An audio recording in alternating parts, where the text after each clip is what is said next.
नमस्कार, जय हिंद दोस्तों। हम लोग समसामयिक की करंट अफेयर्स का अध्ययन कर रहे थे और जनवरी माह का क्रॉनिकल पढ़ रहे थे, जिसके अंतर्गत आज का जो टॉपिक है वह है अंतर्राष्ट्रीय घटनाक्रम। आपको बता दूं, अंतर्राष्ट्रीय घटनाक्रम राष्ट्रीय घटनाक्रम के बाद अगर सबसे अधिक प्रश्न करंट अफेयर्स में कहीं से पूछा जाता है तो वह है अंतर्राष्ट्रीय घटनाक्रम। तो आपको बता दूं, यहाँ हम लोग काफ़ी महत्वपूर्ण पॉइंट देखेंगे। हम वही बिंदुओं को पढ़ेंगे, हम लोग उसी टॉपिक को पढ़ेंगे जो एग्जाम के दृष्टिकोण से बहुत महत्वपूर्ण होगा। अननेसेसरी किसी भी टॉपिक का अध्ययन नहीं करेंगे, क्योंकि मैगजीन में बहुत सारे टॉपिक दिए रहते हैं। आगे बढ़ने से पहले एक बात कहना चाहेंगे, जो भी चैनल पे पहली बार आया हो, वीडियो को पहली बार देख रहे हो, वीडियो पूरा देखे और वीडियो अगर पसंद आए तो लाइक करें, और आपसे अनुरोध है चैनल को सब्सक्राइब जरूर करें। तो हम लोग सीधे बात करते हैं। चौथा, भारत फ्रांस वार्षिक रक्षा वार्ता। तो ऐसी रक्षा वार्ताएं विभिन्न देशों के साथ भारत सरकार की होती रहती हैं। यह एग्जाम के दृष्टिकोण से कतई महत्वपूर्ण है, इसको छोड़ देंगे। उसके बाद हम बात करेंगे international convention on quality control circles 2022। International convention on quality control circle 2022 का आयोजन इंडोनेशिया क्वालिटी मैनेजमेंट एसोसिएशन द्वारा इंडोनेशिया की राजधानी जकार्ता में किया गया। इसकी जो थीम थी वह थी building back better through quality efforts. तो इसको याद रखेंगे, international convention on quality control circles का आयोजन कहाँ हुआ था? इंडोनेशिया की राजधानी है जकार्ता में, यहाँ पे हुआ था। प्रश्न बन सकता है। भारत की राष्ट्रीय इस्पात निगम लिमिटेड के विशाखापट्टनम की एलओसी टीम ने ICQCC 2022 में स्वर्ण पुरस्कार भी जीता है। तो यह फैक्ट भी महत्वपूर्ण हो सकता है कि यहाँ पे कौन सी टीम ने स्वर्ण पुरस्कार जीता भारत की? तो भारत की राष्ट्रीय इस्पात निगम लिमिटेड के विशाखापट्टनम की एलओसी टीम ने जीता है। बात करेंगे राष्ट्रीय इस्पात निगम लिमिटेड विशाखापट्टनम स्टील प्लांट की कारपोरेट इकाई है। इस्पात मंत्रालय के तहत एक नवरत्न सार्वजनिक उपक्रम है। स्थापना हुई थी 18 फरवरी 1982 को। मुख्यालय है विशाखापट्टनम में। विशाखा स्टील प्लांट को विजाग स्टील भी कहा जाता है शॉर्ट में। यह देश का पहला तट आधारित एकीकृत इस्पात संयंत्र है। तो विशाखापट्टनम स्टील प्लांट के बारे में जान लीजिए थोड़ा सा। उसके बाद हम बात करेंगे ऑस्ट्रेलिया में आयुर्वेद शैक्षणिक पीठ की स्थापना आयुष मंत्रालय द्वारा औपचारिक रूप से वेस्टर्न सिडनी यूनिवर्सिटी ऑस्ट्रेलिया में NICM हेल्थ रिसर्च इंस्टीट्यूट में 3 वर्ष की अवधि के लिए आयुर्वेद शैक्षणिक चेयर की अकेडमिक चेयर की स्थापना की गई है। तो कोई बहुत महत्वपूर्ण नहीं है, सिर्फ एक लाइन यह याद रखेंगे, ऑस्ट्रेलिया में आयुर्वेद शैक्षणिक पीठ की स्थापना की गई है। उसके बाद हम बात करेंगे आयुष मंत्रालय ने भारत की मृदु शक्ति, जिसको हम लोग सॉफ्ट पावर के रूप में जानते हैं, आयुर्वेद और योग को बढ़ावा देने, उसे स्थापित करने तथा इसे सुविधाजनक बनाने के लिए 16 देशों के साथ आयुष पीठ के लिए एक समझौता ज्ञापन पर हस्ताक्षर किया है। तो मुख्य परीक्षा में लिख सकते हैं भारत ऑस्ट्रेलिया रणनीतिक समझौते में, जब भी समझौतों के बारे में आ जाए, कोई भी व्यापार के बारे में आ जाए या कैसे संबंध है उनके फॉरेन विदेशी संबंध, तो उसके बारे में आप दिखा सकते हैं कि सॉफ्ट पावर के रूप में आयुष मंत्रालय क्या क्या कर रहा है, इसको वहाँ दिखा सकते हैं। भारत ऑस्ट्रेलिया आर्थिक सहयोग समझौता एवं व्यापार समझौता, तो ऐसे समझौते तो होते ही रहते हैं देशों के बीच में, कोई बहुत महत्वपूर्ण नहीं है। ECTF 1 दशक के बाद किसी विकसित देश के साथ किया गया भारत का पहला व्यापार समझौता है। तो यह किसके बीच हुआ है? भारत और ऑस्ट्रेलिया के बीच में। यह ऑस्ट्रेलिया के 7 लाख से अधिक भारतीय प्रवासियों, जो दूसरा सबसे बड़ा करदाता डायस्पोरा है, के साथ भी जुड़ेगा। यह ऑस्ट्रेलिया के समाज और अर्थव्यवस्था में उल्लेखनीय योगदान देता है। तो इसको देख लीजिए थोड़ा सा। भारत ऑस्ट्रेलिया आर्थिक सहयोग एवं व्यापार समझौते economic cooperation and trade agreement के तहत ऑस्ट्रेलिया द्वारा 100% टैरिफ लाइनों पर शुल्क समाप्त किए जाएंगे। तो अभी ये समझौता हुआ है। भारत और ऑस्ट्रेलिया के मध्य मुक्त आर्थिक सहयोग एवं व्यापार समझौते पर ऑस्ट्रेलिया की संसद ने मुहर लगा रखी है, लेकिन यह कोई बहुत महत्वपूर्ण नहीं, बशर्ते मुख्य परीक्षा के दृष्टिकोण से इसको देखते रहेंगे कि अभी ये हुआ है मुक्त आर्थिक सहयोग एवं व्यापार समझौता किसके बीच? भारत और ऑस्ट्रेलिया के बीच में। इसमें क्या होगा? ECTF 1 दशक के बाद किसी विकसित देश के साथ किया गया भारत का पहला व्यापार समझौता है। यह ऑस्ट्रेलिया के 7 लाख से अधिक भारतीय प्रवासियों, जो दूसरा सबसे बड़ा वहाँ का डायस्पोरा है, के साथ करदाता डायस्पोरा है, के साथ भी जुड़ेगा। यह ऑस्ट्रेलिया के समाज और अर्थव्यवस्था में उल्लेखनीय योगदान देता है। वर्तमान समय अगर हम बात करें, भारत और ऑस्ट्रेलिया के बीच $31 अरब का कारोबार है। तो यह भी फैक्ट याद रखेंगे। भारत आसियान रक्षा मंत्रियों की बैठक कहाँ हुई? तो भारत आसियान संबंधों की 30वीं वर्षगांठ मनाने के लिए कंबोडिया के सियम रीप में पहली बार भारत आसियान रक्षा मंत्रियों की बैठक आयोजित की गई, जिसे आसियान भारत मैत्री वर्ष के रूप में मनाया गया है। तो इसको देख लेंगे, भारत आसियान रक्षा मंत्रियों की बैठक कहाँ पे हुई है? कंबोडिया में हुई है। कंबोडिया के सियम रीप में हुई है। यह प्रश्न पूछा जा सकता है कि भारत आसियान रक्षा मंत्रियों की बैठक कहाँ हुई? कंबोडिया के सियम में 20 नवंबर 2022 को। उसके बाद हम बात करेंगे कुछ इसमें जो पहलें ली गई हैं। पहल 1 है संयुक्त राष्ट्र के पीस कीपिंग ऑपरेशन में महिलाओं के लिए भारत आसियान पहल। इस पहल में भारत में संयुक्त राष्ट्र शांति स्थापना केंद्र में आसियान सदस्य देशों की महिला शांति सैनिकों के लिए आवश्यकता अनुसार तैयार किए गए पाठ्यक्रम, संचरण और संयुक्त राष्ट्र शांति स्थापना चुनौतियों के पहलुओं को शामिल करते हुए आसियान की महिला अधिकारियों के लिए भारत में टेबल टॉप अभ्यास का आयोजन करना एक पहल तो यह इसमें की जा रही है। और पहल नंबर 2 है समुद्री प्लास्टिक प्रदूषण पर भारत आसियान पहल। इस पहल में समुद्री प्रदूषण के महत्वपूर्ण मुद्दे को हल करने की दिशा में युवाओं की ऊर्जा को चैनलाइज करना है। तो ये सब है चीज़ें, महत्वपूर्ण तो नहीं है लेकिन इसको देख लेंगे थोड़ा सा। आगे बात करेंगे GPAI शिखर सम्मेलन।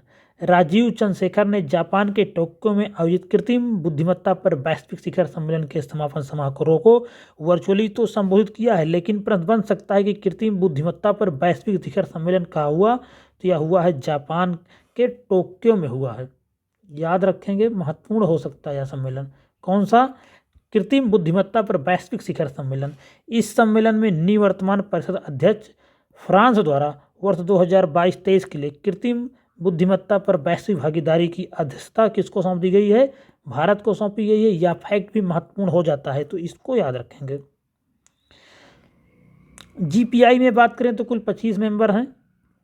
भारत 2020 में एक संस्थापक मेंबर के रूप में इस समूह में शामिल हुआ था। यह फैक्ट भी ध्यान दे लेंगे। हम लोग वही पढ़ेंगे जो एग्जाम के दृष्टिकोण से महत्वपूर्ण है, इसलिए आप देख लीजिए बहुत चीज़ें ऐसी हैं जो हम कटवा देते हैं और यहाँ पढ़ने का आपको यही फ़ायदा है कि बहुत सारी चीज़ें जो मैगजीन में फर्जी लिखी रहती हैं आपको वह नहीं पढ़ना पड़ेगा। G20 देशों के स्वास्थ्य मंत्रियों की दूसरी बैठक हुई है। केंद्रीय स्वास्थ्य मंत्री हैं डॉक्टर मनसुख मंडाविया ने इंडोनेशिया के बाली में हुई G20 देशों के स्वास्थ्य मंत्रियों की बैठक को संबोधित किया। तो यह 2022 वाली G20 बैठक कहाँ हुई है? इंडोनेशिया में हुई है, बाली में हुई है। और जो 2023 होने जा रही है वह भारत में होगी, उसकी अध्यक्षता भारत कर रहा है।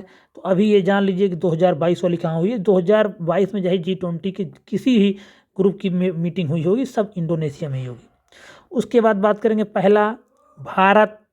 पहला आसियान भारत स्टार्टअप महोत्सव। विज्ञान और प्रौद्योगिकी विभाग के सचिव हैं डॉक्टर श्रीवरी चंद्रशेखर ने बोगोर इंडोनेशिया में पहले आसियान भारत स्टार्टअप महोत्सव का उद्घाटन किया। देख लेंगे थोड़ा सा, पहला है क्योंकि पहले आसियान भारत स्टार्टअप महोत्सव का उद्घाटन कहाँ किया गया? बोगोर इंडोनेशिया में। इतना ही देख लेंगे और इसमें कुछ महत्वपूर्ण नहीं है। उसके बाद आप देख लीजिए बहुत चीज़ों को छुड़वाया गया है यहाँ पे जो आपके किसी काम का नहीं है। मैगजीन, भाई मैगजीन बनाना है तो वो लोग तो अपना जो कुछ पाएंगे सब लिख देंगे, कोई भी रक्षा समझौता हुआ, कोई समझौता हुआ, सब भर देंगे, क्योंकि उन्हें तो 80-82 पेज की एक मैगजीन तैयार करना। लेकिन आपको वही पढ़ना है जो एग्जाम के दृष्टिकोण से महत्वपूर्ण हो। बिम्स्टेक कृषि मंत्रियों की दूसरी बैठक।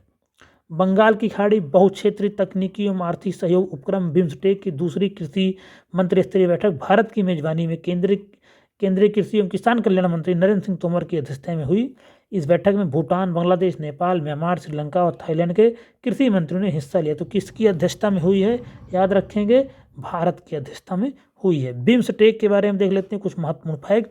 तो बिम्स्टेक की स्थापना हुई थी 1997 में। इसमें दक्षिण एशिया के 5 देश हैं, बांग्लादेश, भूटान, भारत, नेपाल, श्रीलंका तथा दक्षिण पूर्व एशिया के 2 देश हैं, म्यांमार और थाईलैंड। इसको देख लेते हैं। ब्रीथ लाइफ अभियान। ब्रीथ लाइफ अभियान एक वैश्विक अभियान है। यह शहरों और लोगों को स्वास्थ्य एवं जलवायु की रक्षा के लिए वर्ष 2030 तक वायु प्रदूषण को सुरक्षित स्तर तक पहुंचाने के लिए कार्रवाई करने के लिए प्रेरित करता है। तो ब्रीथ लाइफ अभियान एक वैश्विक अभियान है। यह शहरों और लोगों को स्वास्थ्य एवं जलवायु की रक्षा के लिए वर्ष 2030 तक वायु प्रदूषण को सुरक्षित स्तर तक पहुंचाने के कार्रवाई के लिए प्रेरित करता है। तो यह किससे संबंधित है? वायु प्रदूषण से संबंधित है, याद रखेंगे ब्रीथ लाइफ अभियान। कोई बहुत महत्वपूर्ण नहीं है। बस मान लीजिए पूछ ले जाए किससे संबंधित है तो वायु प्रदूषण से संबंधित है। 16वें डायरिया रोग एवं पोषण पर एशियाई सम्मेलन कहाँ हुआ है? तो केंद्रीय स्वास्थ्य और परिवार कल्याण मंत्री हैं राज्य मंत्री डॉक्टर भारती प्रवीण पवार ने कोलकाता में 16वें डायरिया, दस्त और रोग पोषण पर एशियाई सम्मेलन को संबोधित किया। तो कहाँ पे हुआ है 16वां डायरिया रोग एवं पोषण पर एशियाई सम्मेलन?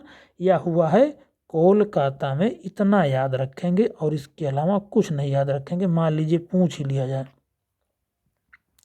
क्या पूछ लिया जाए कोई नहीं जानता, तो इतना इसको हेडिंग देख लेंगे। आतंकवाद विरोधी समिति की बैठक। हाल ही में विश्व में आतंकवाद की नई चुनौतियों के खिलाफ कार्रवाई को लेकर विचार विमर्श के लिए संयुक्त राष्ट्र सुरक्षा परिषद की मेजबानी में आतंकवाद विरोधी समिति की विशेष बैठक का आयोजन किया गया। कोई महत्वपूर्ण नहीं है, छोड़ देंगे इसको। बाद भारत की मेजबानी में हुए 2 दिवसीय सम्मेलन में 28 अक्टूबर 2022 को पहले मुंबई में तथा दूसरे दिन 29 अक्टूबर को नई दिल्ली में बैठक हुई। आतंकवादी विरोधी समिति के अध्यक्ष रुचिरा कंबोज इस समय हैं। तो ये सब चीज़ें हैं, कोई बहुत महत्वपूर्ण नहीं है, लेकिन इतना ध्यान लेंगे कि मेजबानी में कहाँ हुई? भारत की मेजबानी में हुई है। क्या हुआ है? आतंकवाद विरोधी समिति की बैठक किसकी मेजबानी में हुआ है? तो यह हुआ है भारत की मेजबानी में, इसीलिए इसको थोड़ा सा देख लेंगे, भारत की मेजबानी में हुआ है। उसके बाद हम बात कर लेते हैं इसमें कुछ और अगर महत्वपूर्ण फैक्ट है तो संघाई सहयोग संगठन की 21वीं बैठक। संघाई सहयोग संगठन SCO की काउंसिल ऑफ गवर्नमेंट की 21वीं बैठक वर्चुअल माध्यम से आयोजित की गई। इस बैठक में भारत का प्रतिनिधित्व किया था विदेश मंत्री डॉक्टर S जयशंकर। भारत अगले वर्ष 2023 के मध्य में SCO शिखर सम्मेलन की मेजबानी करेगा। तो यह फैक्ट कितना महत्वपूर्ण हो जाएगा बता नहीं सकता। यह प्रश्न आपके एग्जाम में आ रहा है कि भारत अगले वर्ष 2023 के मध्य में SCO शिखर सम्मेलन की मेजबानी करेगा। मतलब इस वर्ष 2023 में भारत SCO शिखर सम्मेलन की मेजबानी करेगा। हम बात कर लेते हैं कुछ महत्वपूर्ण GK फैक्ट के दृष्टिकोण से। तो यह संघाई सहयोग संगठन एक अस्थायी अंतर सरकारी अंतर्राष्ट्रीय संगठन है। स्थापना 2001 में की गई। लक्ष्य है इस क्षेत्र में शांति, सुरक्षा एवं स्थिरता बनाए रखना। भारत 2017 में इसका मेंबर बना। पाकिस्तान भी भारत के साथ 2017 में इसका मेंबर बना। वर्तमान में इसके सदस्य देशों में कजाकिस्तान, चीन, किर्गिस्तान, रूस, ताजिकिस्तान, उज्बेकिस्तान, भारत, पाकिस्तान और ईरान शामिल हैं। तो अब इस समय इसके सदस्यों की संख्या 9 हो गई है। 19वां भारत आसियान शिखर सम्मेलन। कंबोडिया के 3 दिवसीय दौरे पर गए उपराष्ट्रपति जगदीप धनखड़ ने कंबोडिया के नॉम पेन्ह में 19वें भारत आसियान भारत शिखर सम्मेलन में विदेश मंत्री डॉक्टर S जयशंकर सहित भारतीय प्रतिनिधिमंडल का नेतृत्व किया। तो 19वां आसियान भारत शिखर सम्मेलन कहाँ हो रहा है? कंबोडिया की राजधानी नॉम पेन्ह में हुआ है। ये भी महत्वपूर्ण हो सकता है, याद रखेंगे। PDF में भी IMP दिख रहा है और ये महत्वपूर्ण है। उसके बाद आसियान के बारे में बात करते हैं। GK फैक्ट के अंतर्गत स्थापना 1967 में हुई। यह एक क्षेत्रीय समूह संगठन है जो आर्थिक, राजनीतिक और सुरक्षा सहयोग को बढ़ावा देता है। इसके मेंबर की बात करें Brunei, Cambodia, Philippines, Singapore, Thailand, Indonesia, Laos, Malaysia, Myanmar और वियतनाम। टोटल कितने मेंबर हैं? 10 मेंबर हैं। भारत, अमेरिका, चीन, जापान, ऑस्ट्रेलिया सहित कई अन्य देश इसके संवाद भागीदार हैं। आसियान भारत संवाद संबंध 1992 में एक क्षेत्रीय साझेदारी की स्थापना हुई थी। तो यह भी याद रखेंगे। आसियान भारत संवाद संबंध कब स्थापित हुए? 1992 में। भारत और फिनलैंड समझौता, ऐसा बहुत सारे समझौता होते रहते हैं, कोई महत्वपूर्ण नहीं है। अंतर्राष्ट्रीय पोषक अनाज वर्ष का प्री लॉन्चिंग उत्सव। तो इसमें भी कोई बहुत महत्वपूर्ण बातें नहीं, इसको भी नहीं देखेंगे। आगे हम लोग बात करते हैं, इस एक फैक्ट को देख लेते हैं। भारत की पहल पर संयुक्त राष्ट्र ने 2023 को अंतर्राष्ट्रीय पोषक अनाज का वर्ष घोषित किया है। PDF में देखिए IMP पर दिख रहा है और ये बहुत महत्वपूर्ण है। भारत की पहल पर ही हुआ है। संयुक्त राष्ट्र ने 2023 को अंतर्राष्ट्रीय पोषक अनाज वर्ष घोषित किया है। 12वां अंतर्राष्ट्रीय हिंदी सम्मेलन, 12वां विश्व हिंदी सम्मेलन का आयोजन 15 से 17 फरवरी 2023 तक भारतीय विदेश मंत्रालय और फिजी सरकार द्वारा संयुक्त रूप से फिजी के नाडी शहर में किया गया। इस शहर में, नाडी शहर में, बहुत महत्वपूर्ण है। यहाँ से प्रश्न आपको एग्जाम में देखने को मिलेगा। यह पहला मौका है जब पैसिफिक क्षेत्र के किसी देश में यह सम्मेलन आयोजित किया गया। तो यह प्रश्न आपके लिए बनकर एग्जाम में 100% आ जाएगा। उसके बाद बात करेंगे विश्व की सबसे लंबी ट्रेन। स्विट्जरलैंड में 2.91 किलोमीटर लंबी ट्रेन चलाई गई। इसे प्रेदा से वर्ंगुनियन के मध्य चलाया गया है। इस ट्रेन में 100 कोच और 4 इंजन है, जिसे आल्प्स की पहाड़ियों में चलाई गई है। तो याद रखेंगे विश्व की लंबी यात्री ट्रेन कहाँ है? स्विट्जरलैंड में। यह भी प्रश्न बन सकता है। 2.91 किलोमीटर लंबी है। उसके बाद हम बात करते हैं भारतीय रेलवे के बारे में। कुछ जीके फैक्ट। भारतीय रेलवे ने 15 अगस्त 2022 को आज़ादी के अमृत महोत्सव के अवसर पर भारत की सबसे लंबी मालगाड़ी ट्रेन चलाई थी। सुपर वासुकी नाम से मालगाड़ी चलाई गई थी, जिसकी लंबाई 3.5 किलोमीटर थी। इस मालगाड़ी में कुल 27,000 टन वजन लोड तथा इस मालगाड़ी में कुल 295 डिब्बे लगे हुए थे।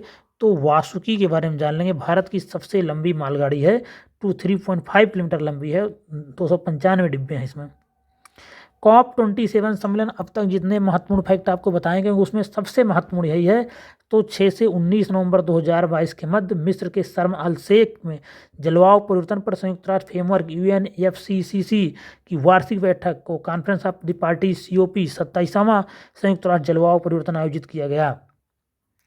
उद्देश्य था पेरिस समझौते की पूर्ण कार्यान्वयन को सुनिश्चित करना। थीम थी वित्त पोषण, विज्ञान, युवा व भावी पीढ़ियाँ, डीकार्बनाइजेशन, अनुकूलन व कृषि, लैंगिक मुद्दे, जल, नागरिक समाज, ऊर्जा, जैव विविधता और समाधान इसकी थीम थी। भारत ने भी वर्ष 2002 में नई दिल्ली में COP8 की मेजबानी की थी।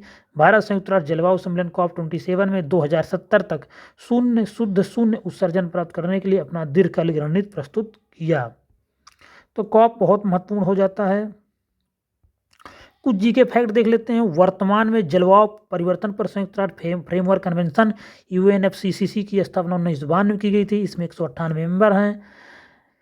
ये प्रतिवर्ष कई बार बैठक करते हैं। इसका सचिवालय जर्मनी के बार्न में स्थित है। यह संयुक्त राष्ट्र की एक इकाई है जो जलवायु परिवर्तन के खतरे पर वैश्विक प्रतिक्रिया का समर्थन करती है। तो इसका मुख्यालय याद रखेंगे जर्मनी के बार्न में है, यह भी महत्वपूर्ण है। स्थापना कब हुई, यह भी महत्वपूर्ण है।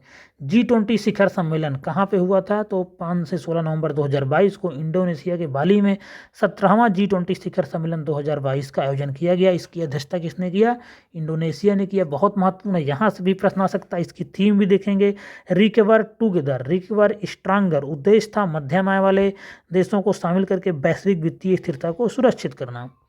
भारत की अध्यक्षता में G20 सम्मेलन 2023 होगा। भारत वर्ष 2023 में G20 समूह के नेताओं के शिखर सम्मेलन की मेजबानी करेगा। भारत में जो थीम होगी वो होगी वसुधैव कुटुंबकम, वसुधैव कुटुंबकम या एक पृथ्वी एक परिवार एक भविष्य। भारत में जो होने जा रही 2023 में G20 की बैठक, उसका थीम था कि वसुधैव कुटुंबकम या एक पृथ्वी एक परिवार एक भविष्य। तो यह बहुत महत्वपूर्ण फैक्ट है, इसको भी याद कर लेंगे। यहाँ से प्रश्न एग्जाम में आपको देखने को मिलेगा। बात करेंगे G20, इसकी स्थापना हुई सितंबर 1999 में। 2008 में आई आर्थिक मंदी के बाद G20 समूह का गठन हुआ था। तो ऐसा नहीं है, G20 की स्थापना हुई थी सितंबर 1999। यह फैक्ट सही नहीं दिया गया है।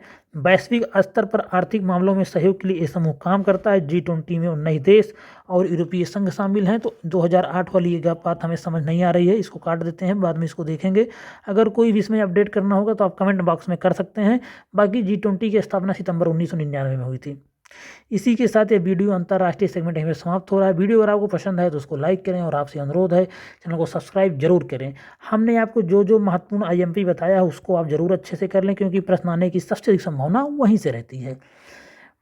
धन्यवाद।